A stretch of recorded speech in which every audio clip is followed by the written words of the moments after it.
गांव पचेरी बड़ी के अंदर एक लड़का था नाई का, लिया पकड़ सांसियों ने धोखे से किन्या काम बुराई का, कुएं अंदर डाल दिया ना पिंगला जिगर कसाई का, फिर ऊपर से डाल दिया पत्थर मन ढाई ढाई का, पर लड़के का रक्षक ईश्वर सिर पर एक गिरेगा क्यों, चाहे सारी दुनिया दुश्मन हो जाए वो इंसान डरेगा क्यों। पचेरी बड़ी गांव में आज से करीब 90 साल पहले एक नाइयों का बच्चा जिसकी उम्र 7 साल की थी, 7 साल का नाइयों का बच्चा जिसका नाम था लिखमा राम। लिखमा राम के हाथों में पैरों में गले में चांदी के जेवर थे जिनको अपनी देहात में असली कुड़ुले कहा करते। पहले पुराने जमाने में बच्चे बहुत असली कुड़ुले पहनते थे।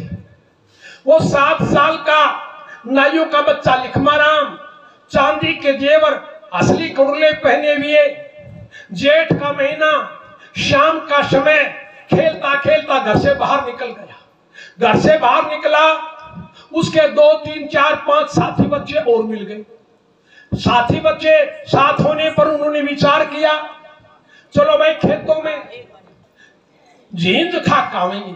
जेठ का महीना था, झींद जाट के पेड़ के सांगर लगता है, सूखे सांगर को झींद कहते हैं।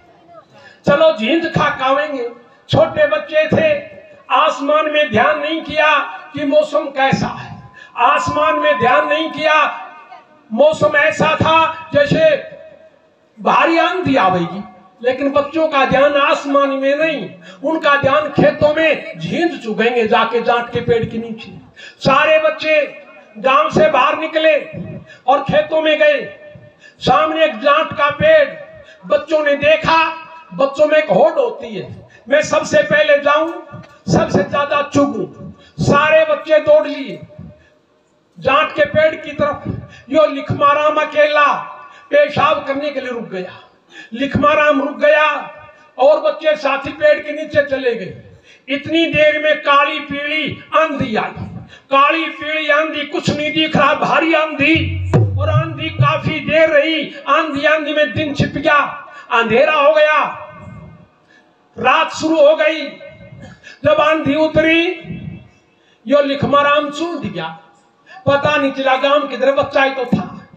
आजकल तो बिजली है, लेकिन उस जमाने में बिजली नहीं थी। सभी लोग गांव में रहते थे, खेतों में नहीं रहते थे कोई लोग।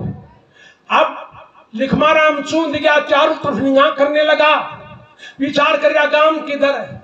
लिखमा राम ने जंगल में एक दीवा जलता देखा। जब दीवा जलता देखा, विचार किया यहां जरूर कौन कोई होगा। लिखमा राम उस दीवे के पास गया।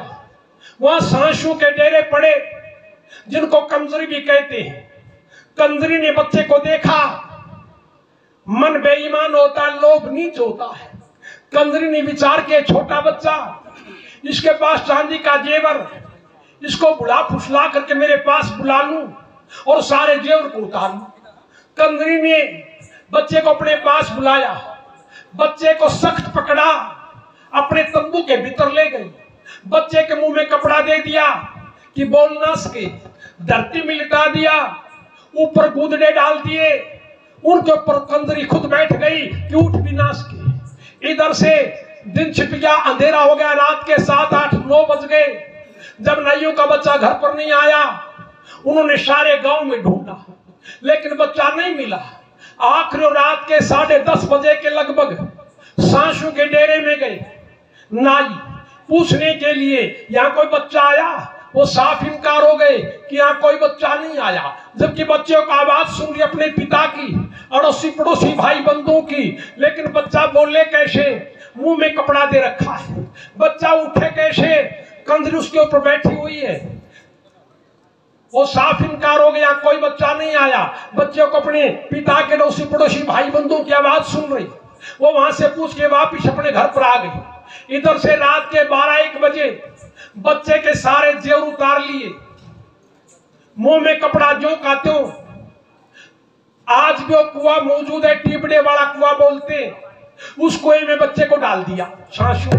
और पुराना कुआं मंडासा पाड़ पाड़ के 2-2 2.5 मन के पत्थर भी सरका दिए कि बच्चा खत्म हो जाए।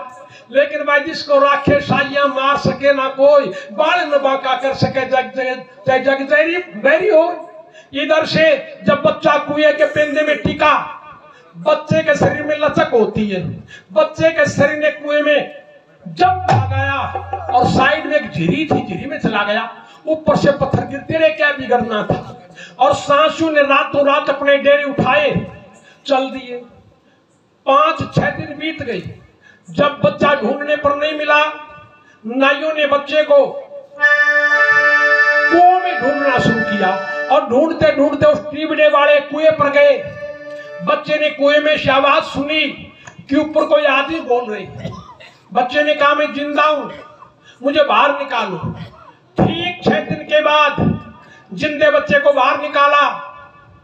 अंग्रेजों का राज होता था, पुलिस में रिपोर्ट की गई। बच्चे ने सारी घटना बताई कि आप मुझे पूछने तो आए थे, लेकिन मैं बोलूं कैसे, मेरे मुंह में कपड़ा दे रखा था, मैं उठूं कैसे, कंदरी मेरे ऊपर बैठी हुई थी और ये घटना घटी। सासू को गिरफ्तार किया गया और वो लिखमाराम जब नौजवान हुआ, लिखमाराम जब नौजवान हुआ, उस लिखमाराम की शादी हो गई, बाल बच्चे हो गए। एक रोज पचेरी गांव में रास्ते रास्ते जा रहा था, चलते चलते लिखमाराम के गाय ने सींग मार दिया। सींग मारते लिखमाराम मर गया। देखो परमात्मा की माया, परमात्मा जाने। जिस दिन मरना था उस दिन नहीं मरा और उसी गाय ने सींग बिढ़ा दिया, वो लिखमाराम मर गया। अरे देखो परम पिता परमात्मा की रचना, परम पिता परमात्मा का भेद आज तक किसी ने नहीं पाया है। वो कैसे रखता है और वह कैसे कृपा बरसती उस परम पिता परमात्मा की।